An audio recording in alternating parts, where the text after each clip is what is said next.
अध्यक्ष महोदय 10वीं पंचवर्षीय योजना पर विचार करते समय सदन के दोनों पक्षों के सदस्यों ने जो महत्वपूर्ण प्रश्न उठाए हैं उन पर विचार किया जाना बहुत आवश्यक है। अध्यक्ष महोदय 9वीं पंचवर्षीय योजना का अब अंतिम वर्ष चल रहा है और इस योजना के अंदर जो चीज़ें कही गई हैं ऐसा लगता है कि उसके अंदर परिवर्तन करना कठिन है, बदला भी नहीं जा सकता। अध्यक्ष महोदय, कुछ चीज़ें की जा सकती हैं, उसके अंदर आज भी कुल कितना खर्च है यह तय नहीं किया गया, केवल कटौती ही निश्चित की गई। शुरू में मैं यह कहना चाहता हूं कि यहाँ पर कुछ सदस्यों ने जो यह प्रश्न उठाया था कि इस पंचवर्षीय योजना का आशय कुछ सरकारी पक्ष से भी बताया है, इसके अंदर कमियां हैं और बहुत सी कमियां हैं जिनके ऊपर मैं यहाँ कुछ दोषारोपण नहीं करना चाहता हूँ। मैं चाहता भी हूँ कि इस तरह से प्रश्न ना उठाए जाएं तो ज़्यादा अच्छा है। यह योजना सरकार ने बनाई है, यह योजना मंत्रिमंडल ने पहले बनाई और अनुमोदन होने के बाद भी इसमें कुछ कमियां रह गई हैं, तो यह कमी रहने का दोष किसके ऊपर है? मैं समझता हूं सदन के सभी सदस्य इसको जानते हैं। बहुत से लोगों ने दिल्ली के प्रश्न उठाए, जो दिल्ली के साथ अन्याय किया गया है, तो मैं समझता हूं इस बारे में सब आवाज़ उठाएं। इस बात की आज ज़्यादा ज़रूरत है। मैं यह कहना चाहता हूं भारत सरकार से या जिन्होंने ये सारी योजनाएं बनाई उन्होंने वास्तव में यहाँ के साथ बड़ा बुरा किया, यहाँ के साथ अन्याय किया, क्योंकि उन्होंने इस पंचवर्षीय योजना को बनाते समय ध्यान नहीं दिया कि क्या योजना बना रहे हैं, गलत बना रहे हैं या सही बना रहे हैं, इनसे क्या लाभ हानि होगा, इन सब बातों पर उन्होंने विचार नहीं किया। तो मैं समझता हूँ ऐसी परिस्थितियों के अंदर यह बात ठीक नहीं है। ऐसी दशा में यहाँ पर 5 वर्षों में आने वाली योजनाएं बेकार बनकर रह जाएंगी।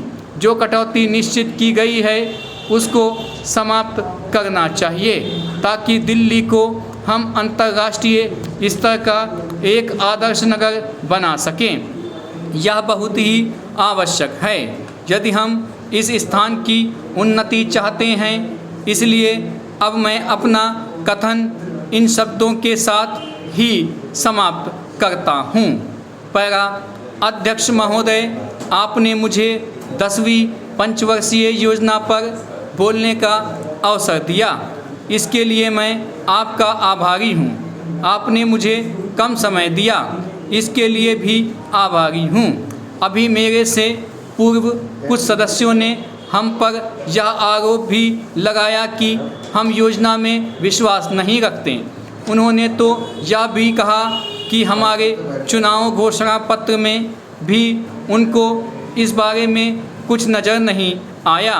मैं इस बारे में यह निवेदन करना चाहता हूं कि उन्होंने कोई दूसरा घोषणा पत्र देखा, गलत घोषणा पत्र पढ़ा और उसी को हमारा घोषणा पत्र समझ बैठें। लेकिन मैं यह कहना चाहता हूं कि हमारा घोषणा पत्र इस समय मेरे पास है। इस घोषणा पत्र में हमारी घोषणा में योजना के बारे में स्पष्ट रूप से कहा गया है कि हम योजना पर विश्वास रखते हैं, लेकिन ऐसी योजना पर विश्वास नहीं रखते जो जनता के दुखों को दूर नहीं कर सकती, जो जनता के कष्ट दूर नहीं कर सकती। आज तक जितनी भी योजनाएं बनाई गई हैं, जिन्हें हम पहली पंचवर्षीय योजना, दूसरी पंचवर्षीय योजना और 10वीं पंचवर्षीय योजना आदि कहते हैं, और उन योजनाओं में हमने जो कुछ निर्धारित किया उनसे हम जनता के दुखों को दूर नहीं कर सकें और जनता के कष्ट दूर नहीं हुए। इन योजनाओं के परिणाम भी हमारे सामने हैं। बड़े बड़े अनुभवी बैठे, उन्होंने योजनाएं बनाई, लेकिन योजनाएं ठीक प्रकार से कार्यान्वित नहीं की गईं। उन योजनाओं में काफ़ी दोष थे, जिसके कारण ये योजनाएं लोगों के दुखों को दूर नहीं कर सकीं। लोग दुखी ही रहें। मैं यहाँ पर कहना चाहता हूँ कि जो हमारी योजना थी उसका परिणाम क्या निकला।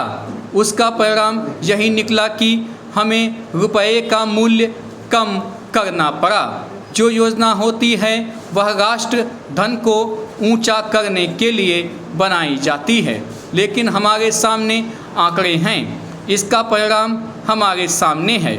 हमने अब तक 9 पंचवर्षीय योजनाएं कार्यान्वित की हैं, लेकिन हमारी प्रति व्यक्ति आय में और जीवन स्तर में अपेक्षित वृद्धि नहीं हुई है। यह दुख की बात है। मैं यहाँ कहना चाहता हूँ कि हमारा ऐसी योजना में विश्वास नहीं है जो जनता के कष्टों को, जनता के दुखों को दूर ना कर सके। हम ऐसी योजनाओं पर विश्वास करते हैं जो उनकी आयु बढ़ा सके, उनका आर्थिक विकास कर सके, उन्हें उन्नत कर सकें। सभापति महोदय, ये शब्द मेरे नहीं हैं, बल्कि राष्ट्रपिता के हैं। जो लोग आज सरकार में बैठे हुए हैं, क्या वे अपने दिल में सोचेंगे कि यह देशद्रोह शब्द बालकों को अंग्रेजी पढ़ाने के लिए राष्ट्रपिता का कहा हुआ है? आज 54 वर्ष देश को स्वतंत्र हुए हो गए हैं, लेकिन राष्ट्रपिता की इस बात पर आज तक ध्यान नहीं दिया गया है। अंग्रेजी भाषा को पढ़ाना क्यों बंद नहीं किया गया और उसको दैनिक कार्यों में क्यों प्रयोग में लाया जाता है? मैं इस बात को कई बार इस सदन में कह चुका हूं और मैंने इस विधान परिषद की नियमावली में 1 वर्ष पहले एक संशोधन भी रखा था, लेकिन मेरा दुर्भाग्य है कि वह संशोधन वर्ष भर से इस सदन में प्रस्तुत नहीं हो सका। मेरी अपनी राय है कि कम से कम दैनिक कार्यों के लिए यदि सरकार अंग्रेजी भाषा पर बंधन लगा दे तो बहुत अच्छा हो, और जो यह अनुशासनहीनता है वह भी समाप्त हो जाए। सभापति महोदय, जैसा कि मेरे मित्र ने कहा, लड़कों के माता पिता अंग्रेजी का प्रयोग करते हैं और उनके शिक्षक भी उसका प्रयोग करते हैं।